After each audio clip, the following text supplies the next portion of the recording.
Welcome to Modern Anarchy, the podcast featuring real conversations with conscious objectors to the status quo. I'm your host, Nicole. I tried to keep her quiet, but she's screaming inside of me. I tried to keep her hiding, oh, shut up. I tried to keep her quiet, but she's a wild, wild woman. On today's episode, we have diversity, equity, and inclusion practitioner, educator, and business owner Jasmine Prince. Join us for a conversation about being true to yourself.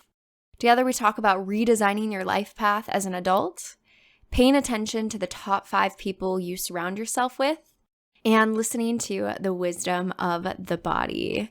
If you have been thinking about quitting your business, lackluster job to find something more fulfilling, then today's episode might hit you kind of hard.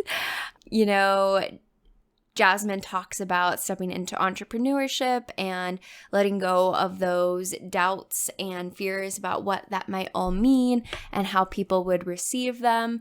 And I think first off, those are applicable skills across multiple domains of relationships, right? We might have various identities or other points of self-expression that we're worried about what other people will think about that or how we will be received. So I think a lot of what we talk about is applicable across multiple domains of relationships, existence, and all the fun things that come with being human. But I also think there is a specific place for talking about the job path that Jasmine is embarking upon by working with Black women and finding that path and calling for her. And, you know, I don't want to be over here, shouting some sort of, pull yourself up by your bootstraps and work really hard and you're going to thrive in capitalism if you work really hard and you give it all you got, because we know that our society is not a meritocracy and that people with capital get ahead, and capital in terms of privilege, beyond even financially, time, energy, all of that get ahead, and that working hard does not equal success in American culture, at least. So I definitely don't want to be over here preaching some sort of, work harder and follow it and you're going to get it inside this game, because the reality is that's not true for all people. And an even bigger reality is that that's a hell of a privilege statement to make towards anyone, right? Because the single mom that's raising multiple children and working 2 jobs does not have time for a side hustle. And so if we come up to that woman and say, well, why aren't you pursuing your dream and your passion and blah, blah, blah? I mean, that's some privilege, y'all. We can't be spouting these sort of just follow it. Of course, what's holding you back? Y'all, society is holding a lot of people back, right? So I just want to acknowledge that, I'm over here making this podcast with a ton of privilege, right? And the reality is I had a hell of a lot of privilege when I had an abortion, in 2018, because if I didn't have that, the likelihood of me starting this podcast one day, if I had had a kid while in grad school, I don't know if that would have happened, y'all. So, there's multiple people right now who don't even have access to abortion and who are having to undergo forced pregnancy because of that. And so, we don't have to get into all of that in this one episode, but I just wanted to call out the ways in which that capitalistic narrative of, hey, just work harder and follow your thing, and that's going to bring you there, is not really accurate and a reflection of a lot of privilege, right? But within that also, I think there's a lot of us that do have privilege. If you're listening to this podcast right now, it's likely that you come from a different socioeconomic background where you can, one, understand a lot of the psychological terms I'm talking about. Not everyone has access to understanding that education. Not everyone has access to spending time to listen to a podcast, right? Some people really don't have that space given the structures that we all live under. So I think that acknowledging that is important, and also recognizing if you have it, there's space for you to move, right? There's all those quotes about finding that thing that lights you up and following it. And when I think about the revolution and changing the world, I do think that we will need more people who are on fire, who see that thing, that way that they want to contribute to society and going for it and following that and investing in that with their time, energy, and resources. So if you are that person with more space and you're thinking about leaving that job that feels like it's not in alignment with your values and how you want to contribute to changing the world, then maybe this is for you. Maybe this episode is for you and for all those doubts that you're having. So, but yeah, we only get one shot at this life. And if you feel that calling in your heart to do something different, I want to invite you to sit with that and to hold some space for what possibilities might be ahead in your future if you were to follow it.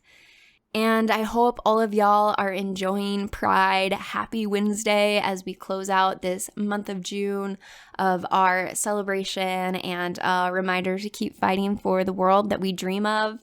I am thinking of all of you out there. And yeah, this weekend I got to go on a naked bike ride around Chicago for a protest against oil. I actually posted some pictures from the event on Patreon. So if you are one of the Modern Anarchy family, go check that out. Or if you want to join, the link is below so we can have more conversation about all things sex, relationships, and liberation. I'm so genuinely thrilled to be in this space with you and that you continue to check in. And together we're going to keep exploring and growing every Wednesday. So I hope you enjoy today's episode and tune in. First, if you could just start with, how would you introduce yourself to the listeners? So hi, friends. My name is Jasmine Prince, she, her, hers pronouns.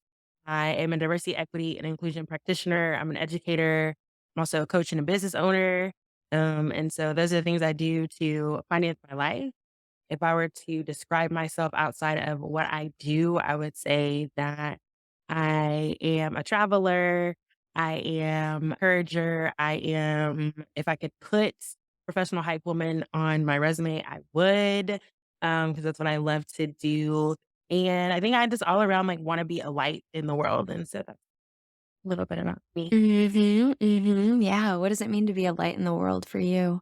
Oh man, I think it means really just I think about like leaving people better than you found them. And that's in any encounter, right? So that's seeing someone in the grocery store or Target, to your friends and your family, to the places where you work and everything in between, and finding ways to add value, bring joy, in the big and the small ways. Yeah, that's beautiful. Yeah, going around sharing that smile that maybe someone Mhm. needs and having that Yeah, moment with them?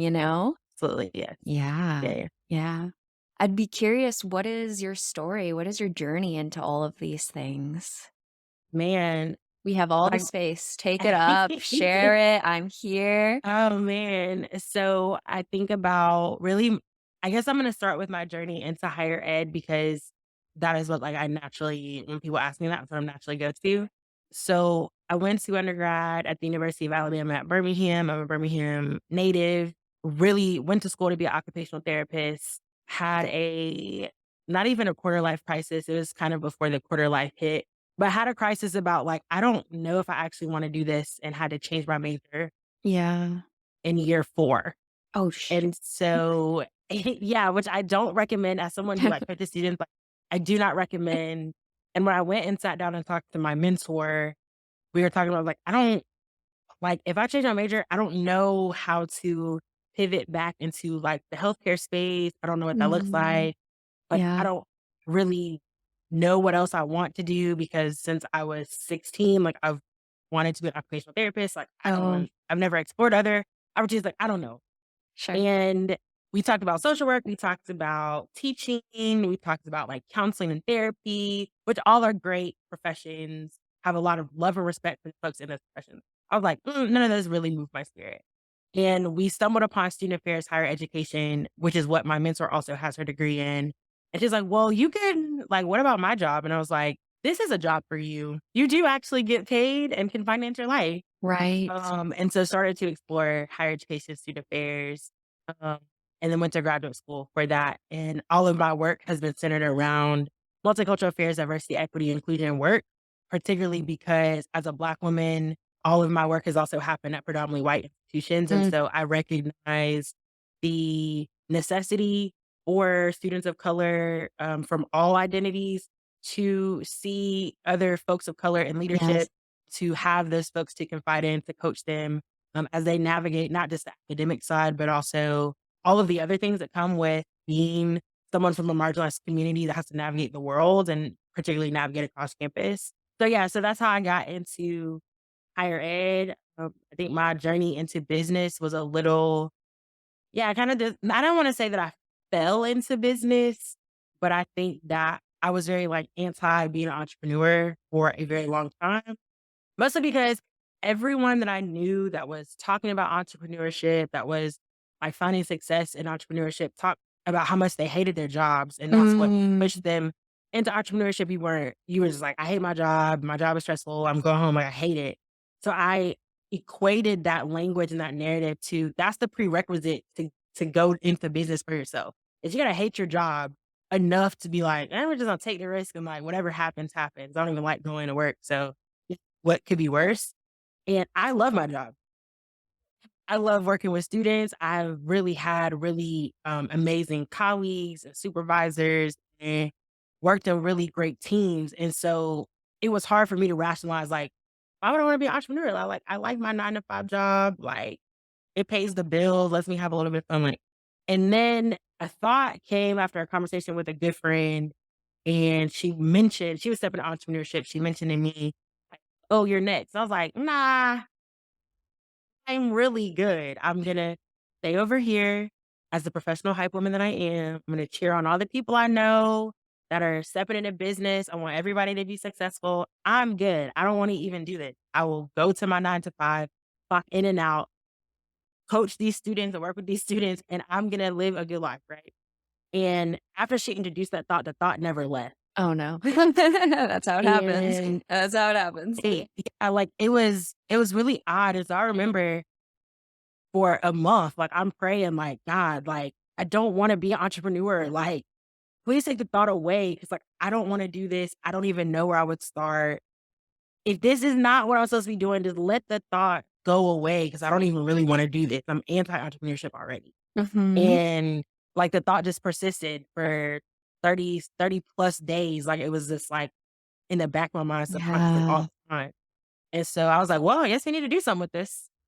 Um, and so launched my business, Magnolia Pink Consulting, in October 2020, really centered around like supporting Black women as they sort of explored into entrepreneurship.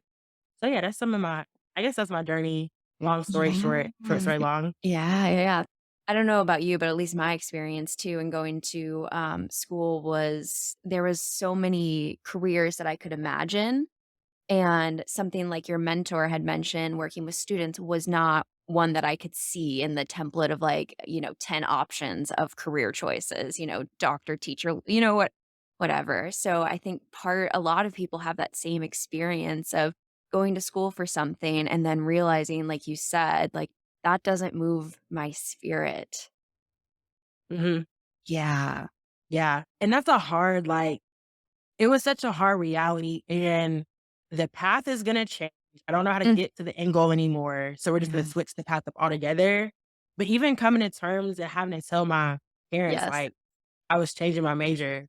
But I remember writing my mom this long letter. It was like a 2-page letter about how I like disliked clinic so much and like I needed to change my major. This was after I'd already changed my major. So I'd already done the thing and I was just telling her after.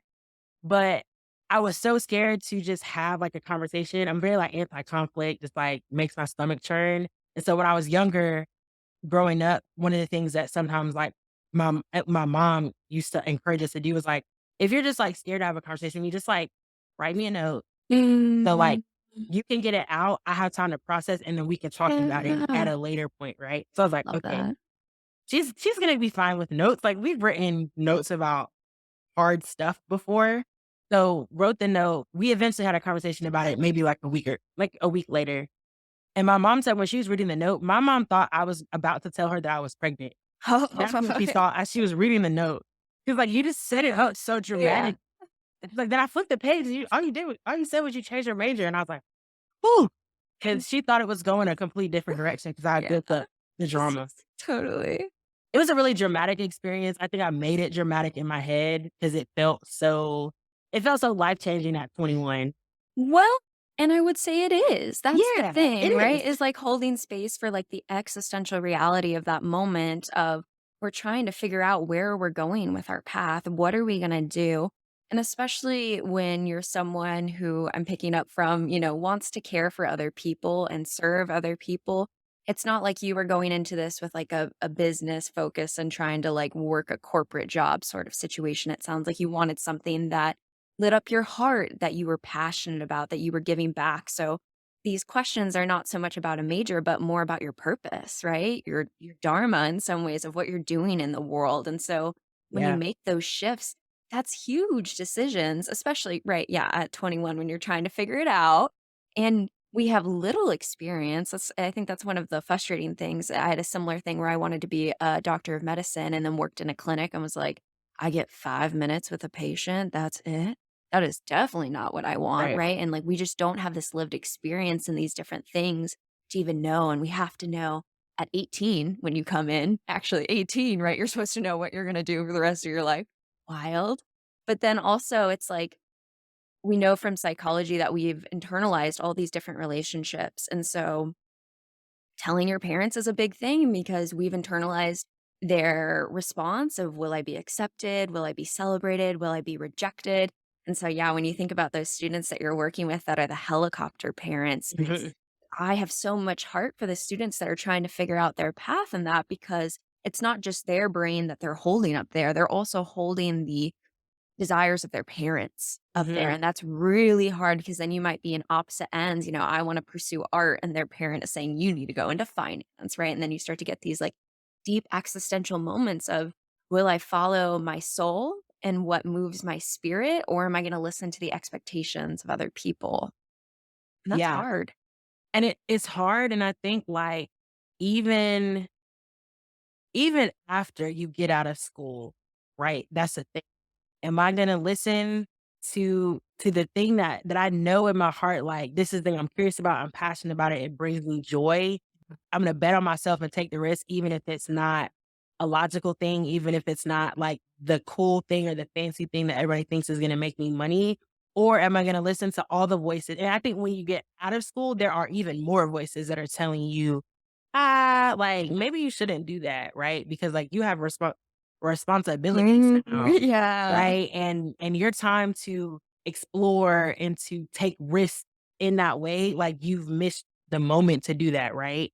Because like if you're exploring, making mistakes and like taking big leaps in your 20s, nobody's really chastising you because that's society has said it's acceptable to like take some risks and fail and get up and figure it out and do something Right. different in your 20s. But like when Mhm. you are 25, 26, and you're still doing that, or you've done something completely different and then at 30, 40, 50, like anything over 25 or 26, and you start saying, actually, like, I don't want to be a teacher anymore. I don't want to be a bit like, I don't want to do this. I actually want to like go to cooking school or whatever it is that you want to do that's like not logical to most people. All those voices are still present.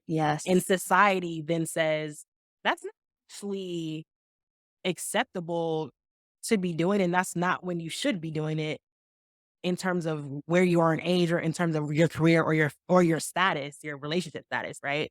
And so I'm like, yeah, working through that as a student is hard, but then having to potentially rework through that as an adult with your own opinions of self, because you've been with yourself for a much longer period of time, is also really tricky to navigate and to just like hold space for, right? To hold space for like, I can feel the tension of these things, and that's okay to feel the tension, right? And it's deciding and making a choice for yourself. What am I gonna do with this tension? And am I gonna be true to myself even if I feel the tension? And I think a lot of people choose to diffuse the tension by not being true to themselves or Mhm. by convincing themselves that the thing that they're gonna decide to do is actually true to themselves. When in their mind they know that it And then what you see is depression. You see Mhm. low energy. You see someone who comes home every day saying, "I hate my job," Yeah. right? And there is some reality to this of, like, there's the systemic pressures of, like, not ever I don't think based on our current system, everyone can't live that dream job. That's just, like, a reality because our systems are built on people living in those jobs where that's not the case. Right. But there are a lot of people that have the movement to go and do that, and then tell themselves that, like you said, it's it's not, I'm too old. I've spent too much time here. It's too late. I can't do that.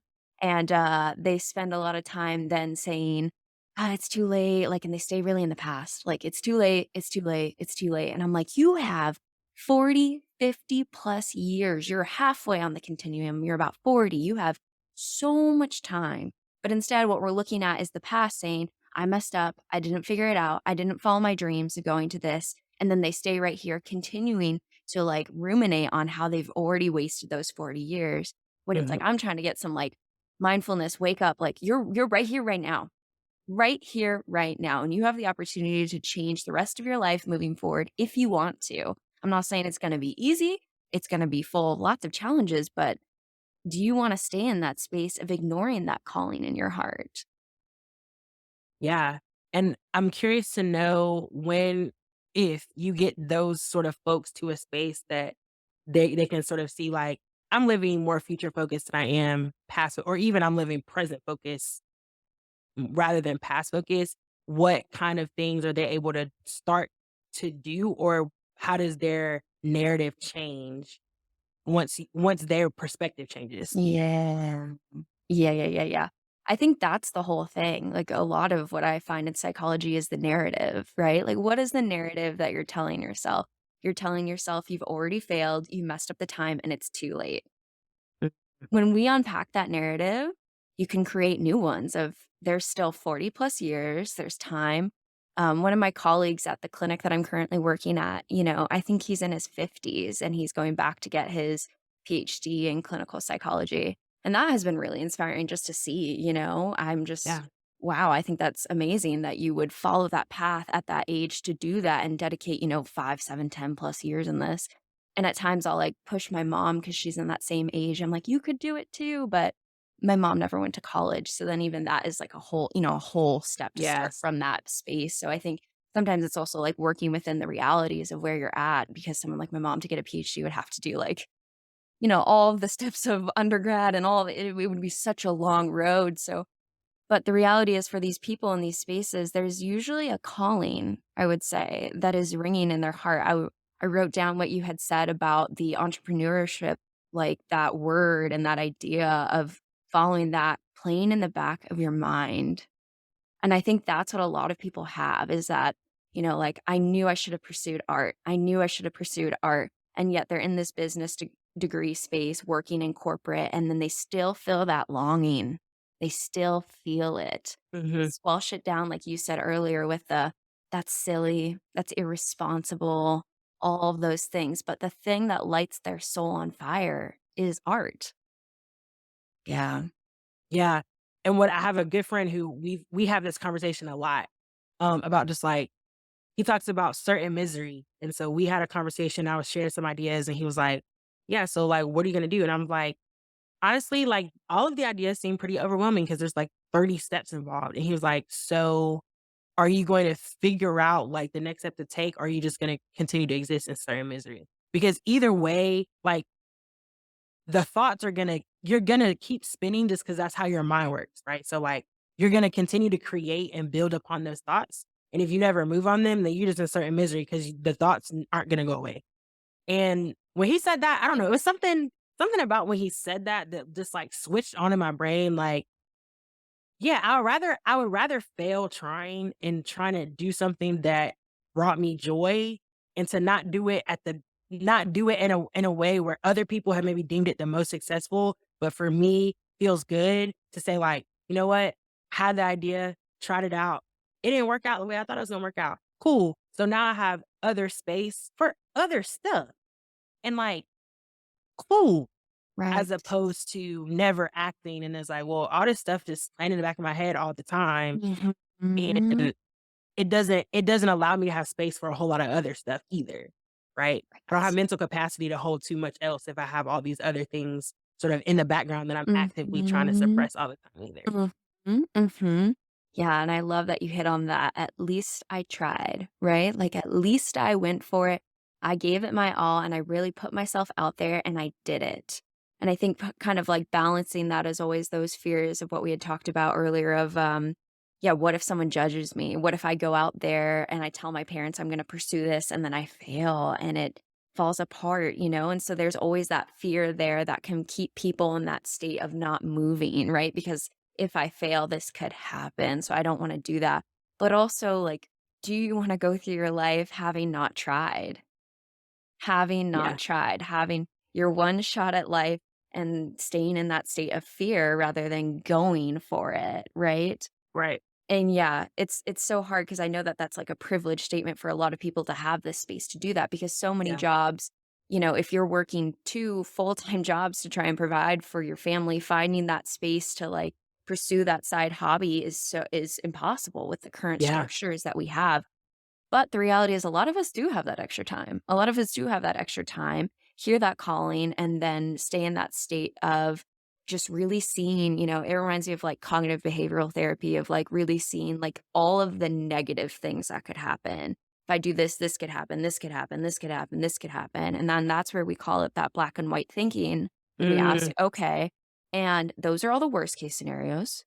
What are all the best case scenarios if you follow your heart? Like, what are all the best case scenarios with this? And trying to have that like balanced perspective when you're thinking about these big life changes instead of just staying in all the negative. yeah. And I think for me, one of the things I'm just like, anything is possible because and sometimes I have to use like the best case scenario is that like you blow up, you go viral, and then you start making a whole lot of money, right? I think for a lot of people, like that's sometimes how it happens, and that's what success looks like for them.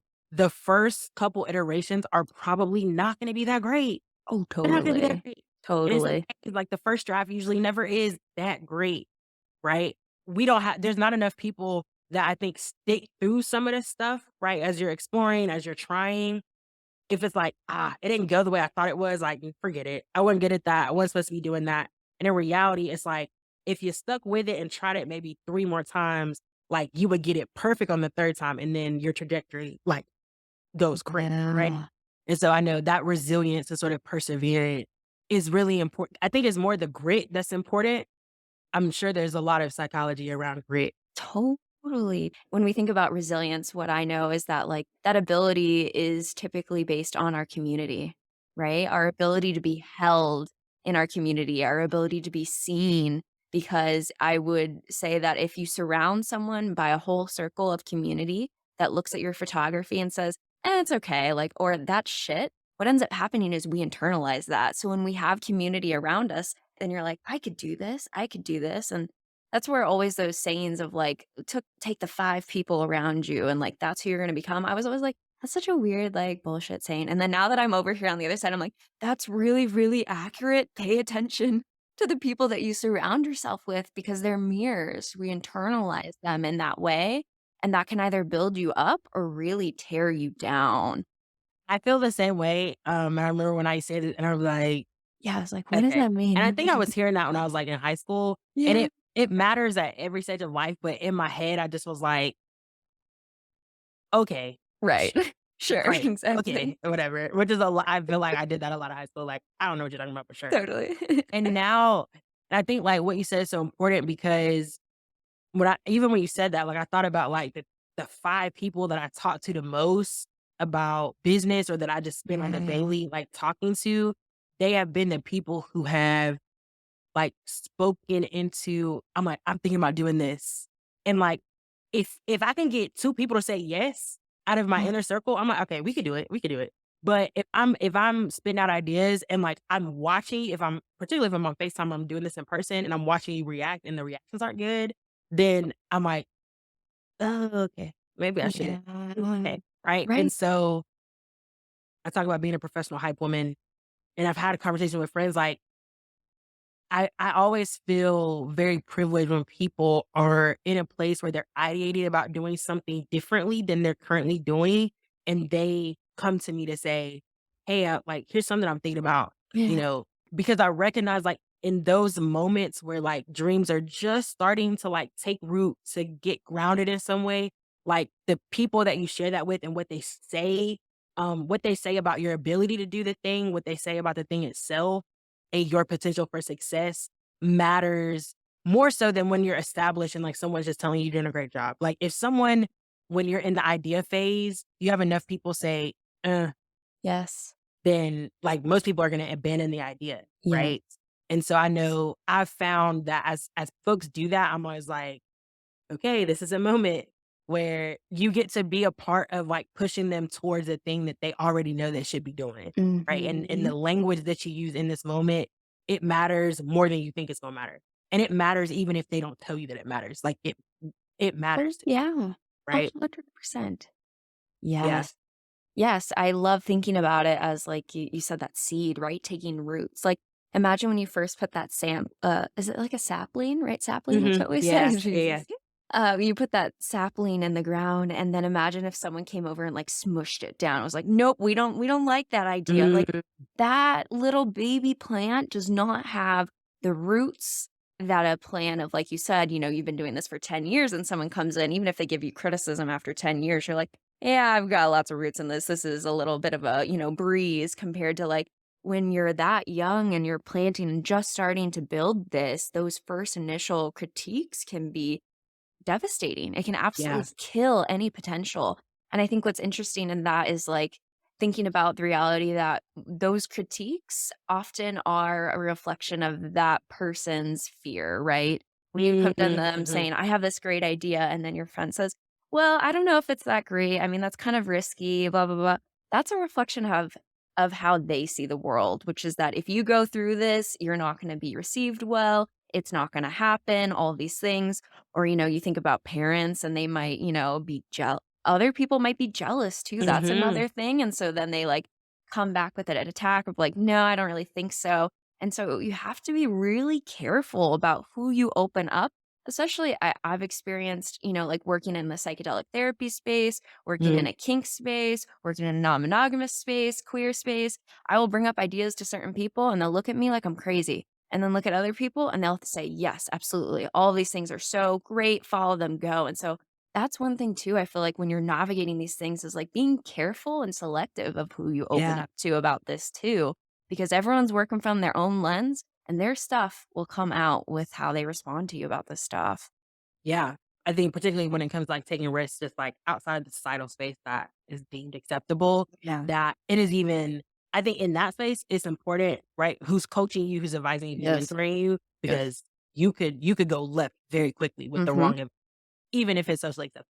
Right. I think as you get older and you sort of move away from that, like, it's even more important to be selective because there's so many other narratives that you are playing out or that society is telling you that you should be playing out, right? Yeah. And so I think we feel some of those pressures more outside of that Mhm. socially acceptable space. Yeah, I've learned to be it's about 5 people I can count Yeah. on one hand. It's about 5 people on God. I'm really careful about like the folks who get to hear my ideas are people who like they have shown over time they're gonna be in my corner, and you Absolutely. need folks in your corner who gonna tell you the truth, period. Yes. And the truth might feel uncomfortable at times. Yeah. Yeah. I read the book, Women Who Run with Wolves. Have you heard of that Mm. book? I've not heard of it, but that sounds like incredible. Oh, it's good, it's good. It's all these, like, different, cultural stories about the wild woman archetype and, yeah, the energy of women that have passed on through different centuries and different cultures. Dope. And one of the stories that it talks or just, like, gently mentioned was, like, when when a mama wolf has her little cubs, when she goes out to hunt and one of the babies is supposed to stay back but doesn't follow that and comes out to, like, run with her, the mama snarls at the baby to get it back because it is not safe out there for what it's at Mm. currently, right? And I think I was thinking about that as you were saying, getting that hard truth at times, that constructive criticism is necessary. Someone might have more lived experience to see this in a different way than you do and will snarl back at you. And you might, oh God. But the message there is of love, of protection, right? Of Right. I'm keeping you safe. I've seen things and I'm sharing that with you. And again, that comes back to that nature, right? Like all of these things are mirrored back in different ways. And I think it's important to remember that, yeah, sometimes those messages hurt, but because they're supposed to, you know? Right. And because the person or the mama wolf who is giving the snarl knows what can happen if it doesn't hurt right now, right? Because like, Yes. if you don't go back to hide, you will die out here, Yeah, right? exactly. And that's painful for you, and it's also painful for me. Right. Right, and Right. for all the other people, the little baby wolves and cubs and whoever else in the pack is connected to you, right? And so it's Mhm. like, It's not just this hurts. It's that I've seen what happens if you keep going and Right. you don't heed the advice or you don't heed Yeah. the warning is like it's much more destructive than what I'm giving you right? And I want to protect you Mhm. from that. Mhm. Which, yeah, we don't always wanna hear, and sometimes, like, we just are like, "Okay, whatever," and then we see it and we're like, "Oh, I see what you were attempting to do then, and I should have been more receptive to it, or should have spent a little bit more time with it to make sense of it for myself without all of the feelings involved," right? And Right. holding space for the feelings, but making sense of what you were trying to tell me from a logical perspective so I can do something with that information. Mhm, mhm, 100%. Yeah, exactly, and that's growth, right? That's the Yeah. uncomfortability of growth when people expect it to be soft and easy. I'm like, "I don't know what world you're living in," because that is not the reality, and that's kind of Mm-mm. like hitting back to that sense of grit, right? That it takes time, and I think, stories are so important for us for how we see the world, how we move about, how we can predict our narrative. And so being able to have other, mentors that you look up to, other people that whether you follow them in real life, right? Or you follow them on Instagram, you follow them on YouTube, and you listen to their story of how they got into that space. And I would say most stories, I mean, some people obviously have money and prestige and come into it easy, right? But most other people have a story of like 7, 10 years, of really fighting, listening to that calling, that thing that lights them up and going and going and going for it. And then we see them at year 20, they're a big thing, and we're like, "Oh, that looks easy." But like you didn't see all 10 years of them fighting for this thing that they're so passionate about. Right. Yeah. I know one of my business mentors, she says this all the time that it's a quote from Denzel Washington, and I might misquote the years that he uses, but y'all understand the concept. Right. Is he said it took me 22 years to become an overnight success. I love that. And like, I love that. love Denzel. Like, for pop culture has done so many great things, right? And he said it took me 22 years to be an overnight success in the way that other people would interpret it, right? I just saw an Instagram reel of Nipsey Hussle was doing an interview and he talked about how he's a student of success. He's like, whether I know Mm, you in real life, or I'm watching you from afar, right? When I'm watching people be successful, whether it's in something I want to do or it's not, they're typically um, there is a common thread of success, right? From a lot of different viewpoints and vantage points. And so you're watching people, you're listening to the stories that people are telling about how they got to places you want to be, right? He's like, I'll take a lesson from anybody, right? yeah. Anybody who's seeing the success I want, I'll take a lesson from him any day because if I want to be there, why would I not? Like, yeah, that Mhm. makes sense. That beginner's mindset to keep Yeah. learning and that. Yeah. And I'm also curious because I used to be Christian and now went through a hard agnostic stage of no religion, no religion. So even when you say the word God, I'm like, Yeah. but to me it's the universe, right? And so I think we're probably speaking about the same voice, that same guidance, right? At the end of the day. And what I do think is interesting is that calling. Mhm. Curious if you could speak to that for you, like, how does God speak to you? Man, that's such a great question. It looked different on the season. I think it's looked different based on the questions I'm asking or what I need to hear. I A lot of times it's been confirmed through other people, and so I may be processing something in prayer or asking very specific questions about what should I do with this, like, make some shake or confirm that I'm going the right way or I'm not going the right way. I need right. A lot of times it's been folks who like this has happened a lot with my business mentor. We'll have a conversation and I haven't asked anything about what I've been thinking about, but, like, her whole conversation is about that thing, and I'm like, "Have you been in my notebook? Or have you been a fly on the walls and praying?" Like, there's no way that you can speak so directly to something that, Yeah. like, you don't even know I've been, like, talking to God about. Mhm. That happens a lot. Yeah. A lot of reminders or, again, like, you're confirming something that we've already had a conversation about. I just had to tune in just a bit to be like, "Oh, wait a minute. Mhm. Huh, interesting, okay." I would say the last way that can experience his presence in his voice is Mhm. really about creativity, Mhm. and I try to be aware of it might not always look the same. And I'm open to that. I need sometimes I need an increased awareness to really process like that's what that Totally. yeah. Totally, totally, totally. Yes, yes. And a lot of what you said are like some of the same ways that I feel like I am connected to that sense of calling, that sense of the universe speaking to me. So I think there's a lot of similarities in terms of synchronicities. Mhm. Yeah, like having those moments, like you said, with your mentor, where that conversation that you had been praying about, thinking about shows up. And you're like, hold on, that's a little too close for comfort. You know what Mhm. I mean? Or Yeah. I'll have these ideas and then, sometimes the synchronicity will come in, yeah, like another human. I think one of them for me was like the first day that I had decided I was going to get a website designer and like publish my website and do that whole Mhm. thing. Yeah. I was very nervous about that because I was like a big step. Yeah. And That's huge. then, right, yeah. And then I went into my yoga class and afterwards I was like, how's everybody doing? They're like, great, how are you? And I'm like, well, like, I got a website designer. I'm really excited for my podcast. And someone was like, "Oh, what's your podcast?" And I was like, "Oh, Modern Anarchy." And they're like, "Oh, I think I've heard of it." And I was like, "No, probably not." Like, because like, what are the odds that one of my random yoga students has heard I was like, it's not that big, like, no. And then he was like, "Yeah, no, like, I've heard of it. I listened to it. My friend like sent me it, and I listened to it." And I was like, whoa. I was like, "Okay, universe." I was like, of all the Right. days to meet a random fan in person on the day Yeah. that I was like, "Should I have like, was this the right move to make the Right. website?" I call Absolutely. that a synchronicity of a deep level for me where I'm like, "Okay, Yeah. universe, like, thank you for giving me that moment of like, you're doing something that people are listening to." Yeah. Never again will I say it's not that big. I learned that lesson. I was like, I will not tell myself it's not that big, right? There's people Mhm. listening, there are people doing this. And so to like not even Yeah. play it small in that moment, which was my Yes. narrative, right? Yeah. And I think back, right, to that idea of like playing small, because I'm very much like even when people like talk about my business, like at work or something, I'm like, Yeah, exactly. Like, like, I don't know. I'm like, it's just a small business. Like, don't do too much. Um, and what I realize is like that link, particularly the language that I'm using to talk about, right? Because if I tell someone like it's not that big, it's not a big Right. deal, then Right. it won't be a big deal to them. Right. Right.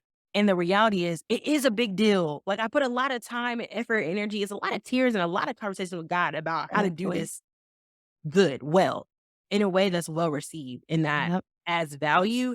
It's a big deal to me, even if I don't say that. Right. 'Cause I put Totally. a lot of money to get this right and Totally. to learn how to do this well. And so it's Yeah. like I had to catch myself and stop and really be able to just like accept when people like hype me up in that way. Be like, thanks. Like, I appreciate that. Yes. Because anything other than that is a disservice to all the time and the effort and the energy that I put into it. Right. And that was never a small investment. Like those things are never small investment from the person making the content. Yeah. Now they may seem small on the outside, but like we know, yeah, to produce a podcast, like that's no small feat. Like, Totally. right? Like to Yeah. ideate around what a community and all of these things look like none of that is small and the Yeah. investments are not small. And so I had to stop doing that because I realized that like if I keep doing that, then like it won't ever be a big deal to Totally, totally. What's wild is, like, this podcast has a global reach. Like, that is a fact. Thank you. It was in the top 5, like, shared podcasts globally for the last I know, right? So, like, it's different. I don't know if you feel this way, but, like, I do this here and I make it, but, like, when I go out into the world, it's not like I, see that reflected back to me. So then that's why it's weird where it's like, "Oh, yeah, I can know that cognitively," and then, like, step out into the world and, like, no one knows what it is, because like, the world's yeah. bigger than that. So then, like, Yeah. trying to, like, internalize that when people, like, you say that, right? Or when people I get those messages, it's hard because like, I don't feel it yet, and I don't know when we'll feel it. I don't know when that happens. Yeah, Like yeah. Global reach that's a big deal regardless of what you're doing. Global reach in any industries, yeah. that's huge, right? And so it's like, yeah, like I mean, I go in the world and everybody's like, "Oh my gosh, you're the host of Modern Interactive. It's so nice to meet you." But because your podcast has global reach, somebody Which could is come what up to you and say happened. that. Yeah, right. I think those moments are always really Yeah. cool because I think it's those reminders that we need that like the work that we do, it matters to Mhm. somebody, right? It matters to me but it matters to somebody else outside of me. And that's all, like, I put this stuff out into the world for other people to find Mhm. value in it too. And if just one person says, "You know what? That was Yes. really I appreciate that. I like that podcast episode," Yeah. or whatever it is, then, like, cool, we've done the work that we needed to do. That's what I've always told myself. One, I wanna call it and appreciate your hype energy. I loved receiving that. You know? And two, that was always what I told myself is like, just one. If one person, if one life is changed, right? Like, can I feel the contentment of that and be in that space? And so that's where I've tried to stay. But I think the natural human condition is that we have one thing and then we're like, but more, but more, but more. And then that is, like, just a Mhm, perpetual cycle, I think, of, like, human experience is, like, I have this, but now I want more, and that being able to, like, pull that back and stay, like, grateful for where you're at right now and what you have, it can be really hard. But, yeah, I also in terms of, like, tuning into spirit speaking to you and guiding you in these things, I feel like yeah, what you talked about creativity of having those great ideas, there have been those moments that, like, ideas have come through and it has been so clear. Like, it feels clear in a way that I couldn't otherwise explain that was the mhm, idea comes yeah, through, it's a yes in my head. Like, it's like, "This is what you should do. Here it is. Go for it." And then that's when it mhm, feels yeah, different yeah, in yeah. that way or yeah, and, like, the idea of the body. I think that's been a really big one for me too of feeling into and my mentors are always trying to get me to do this one, and this one's so hard for me just to be like I know, right? So I'm so analytical. Um, to just, like, Yeah, close my eyes and take a moment and, like, feel into it when I think about that idea or that next step that I'm making in my life, like, what is my body's response to it? And sometimes I can't even tell, to be quite frank, which I'm working on, but, like, I will also notice that, when I'm thinking about another idea going somewhere that maybe doesn't feel right, I start to feel sick and nauseous and all of these other sorts of things, mm, stressed, tired, run down, and I'm like, "Okay, something's going on there," and being able to, like, suss out even from a body perspective how we respond to certain ideas, I think has been really helpful. yeah, I am learning to do that more. Our bodies tell us a lot about situations. At least growing up, like, I was never taught to tune into that as a means of information. And so now I've started to pay more attention to how my body responds to Mhm. people, to ideas, Um, thoughts, situations, and then to interrogate, like, mhm. why?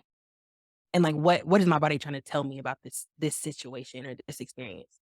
Which is hard to do, like, when you start doing that at 30 as opposed, like, Yes. growing up doing that. But I think is an important tool because our body knows us very well. Oh, because 'cause it's been our body for our whole life. And its job is to protect us, like the brain's job is to Yeah. keep us alive and to Mhm. protect us, and so if there's anybody that's gonna go hard for me, that's gonna try to protect me, it's gonna be Totally, my body and totally. my brain. That's the job that they are put up like, that's Right. why they exist. And so tuning into some of those bodily sensations, because I think those are important, like I said, important pieces of information that we can use if we tune into them. Right. Absolutely, absolutely. That's always then where, like, my analytical brain then pushes back because 'cause I'm like, "What about traumas? What do you do when Yeah. it's your trauma speaking to you? Slash, what do you do when it's your fear speaking to you in a way that is reasonable?"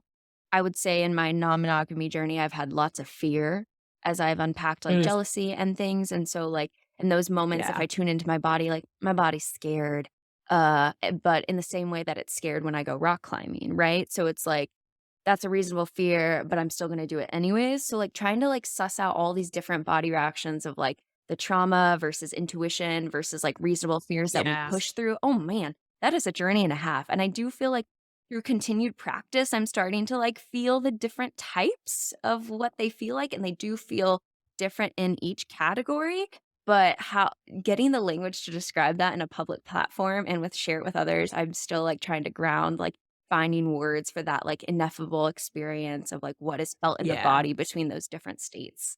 Yeah, Yeah. absolutely. Yeah, and it's tricky, like, to put the language to it because it's not something we most of us don't grow up practicing. We don't have the language and then have to, 1, understand, like, what the sensation is in itself, and then 2, figure out what's the language that other people will use to describe this that makes Right, to sense to share. other folks, Yeah. right? To share, right? So that other people can, like, be like, Oh, yeah, I understand what you're saying. Totally, totally. And I think what we can both say is that the best way to start doing that is just practice. Yeah. Even if you don't feel anything, just sitting with it and just starting to tune in. And I think that's a lot of our society's like current distress is that we're so disconnected from our bodies in a lot of different ways, not even in this context of feeling intuition, but just in a lot of different ways. We've really disconnected from Yes. our experience and even just being able to connect to your breath when you're stressed. Like that's a radical idea for a lot of people, unfortunately, because of our world. And I think it's, to slow down, right? To Yeah. slow down enough to recognize, to, like, take note of what's happening, to take a breath, to process.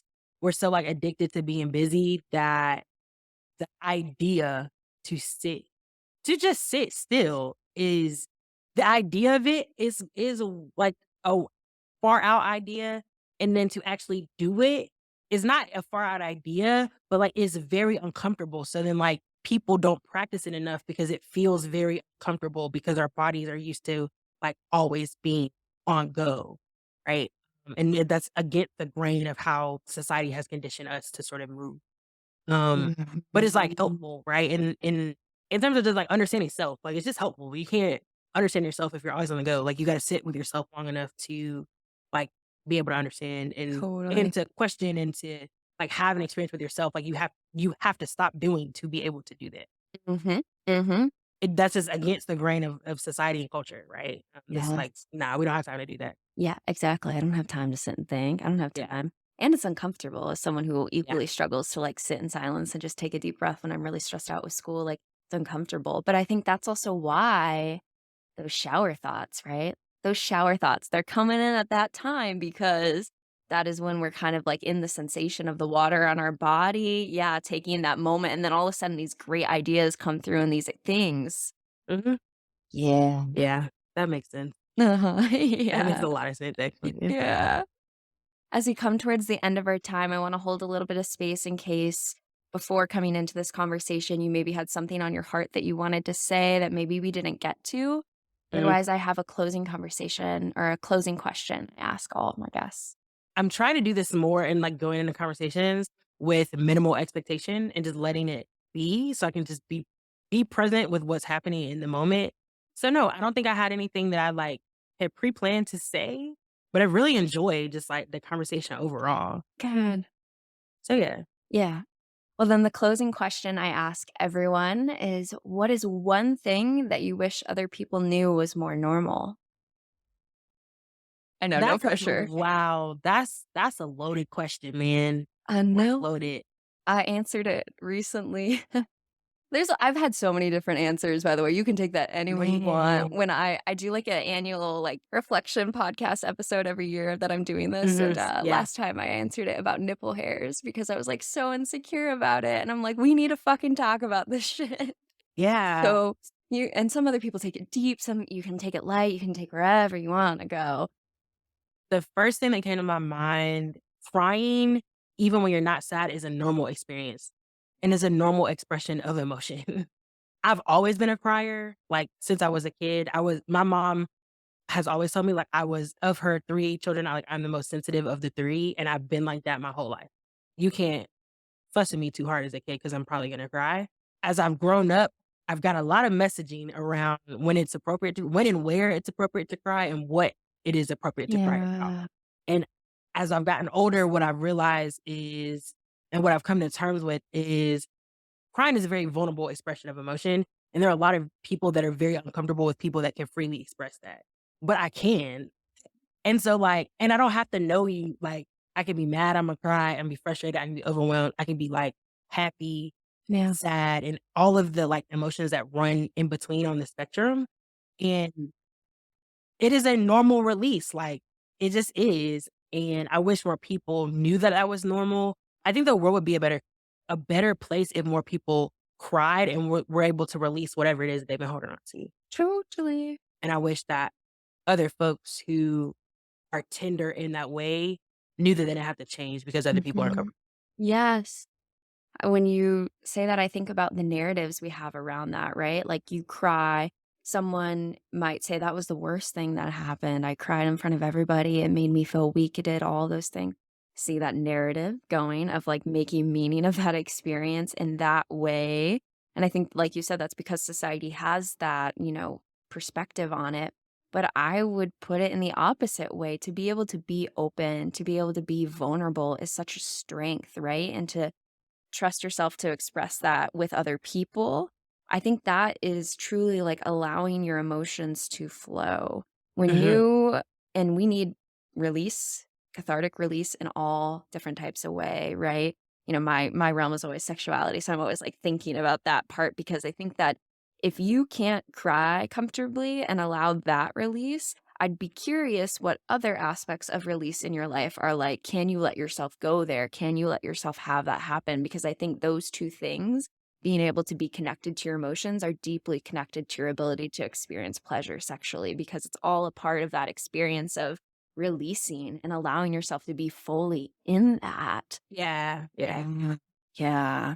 I've never connected those two dots, but that makes sense in my head. Right, because if you can't cry, you're holding, you're Right. stiff in all those same ways, and it's like the same thing, you might be able to get into it, but like I would argue that your capacity for pleasure is much greater when you're able to release and allow yourself to flow in all areas of your life. Yeah. And Yeah. the hard thing is like so much of reality is so tough and strong and aggressive and hard, and I think at least for me in medicine work with psychedelics, that has been one of the things that has really softened me is like I'll have a medicine experience and get so soft and will cry and have that sort of experience and then come back out into the world and I'm like, oh yeah, this is a tough, tough world. Like we're like, It's a there's tough an place to amount be. of, yes, and there's an amount of like hard callousing that is needed to move through the world. And so I think sometimes we go through this life not even realizing how much we have held on to protect yourself, to protect because of society, because of the circle of relationships you might have in your life, that you've had to be that hard person. And sometimes it takes just being able to have that one moment of that not be the case to realize, whoa, like there is a whole other world where I could be softer in flow with my emotions and tender in that way. Yeah. Yeah. And that's why I said I wish more people, I think if more people cried more often, the world would just be better. Like, we don't have to be as hard and callous. Yes. I'm all here for that revolution of seeing that future of more people crying. And I think, yeah, part of it then is creating safe relationships for people where they feel held. And part of that is doing exactly what you're doing of that hype work, of supporting people, of being that person, because they're going to feel much more comfortable coming to you to cry about their little sapling of a business that might be, in its tough Yeah. phases than to someone who's coming down to squash it. You're going to be that safe space where they feel like they could go there. And so you're making that reality happen in the activism work you're doing with those people and to change lives in that way, to call more people into their highest calling. That's a gift for the world that you're doing. Thank you. I appreciate Yeah. Well, where can you plug your stuff so people can find you, connect with all your things? Yeah, plug away. Sure. So you can follow me personally at underscore JP as in Paul underscore does it on Instagram. And you can follow my business, Magnolia and Pen Consulting, at Magnolia Pen with two N's Co on Instagram. Great. And then I'll have that all linked below so people can go Perfect. and find it straight in the show notes. It was so lovely to have you. Thank you so much, Nicole. If you enjoyed today's episode, then leave us a 5-star review wherever you listen to your podcast. And head on over to modernanarchypodcast.com to get resources and learn more about all the things we talked about on today's episode. I want to thank you for tuning in, and I will see you all next week.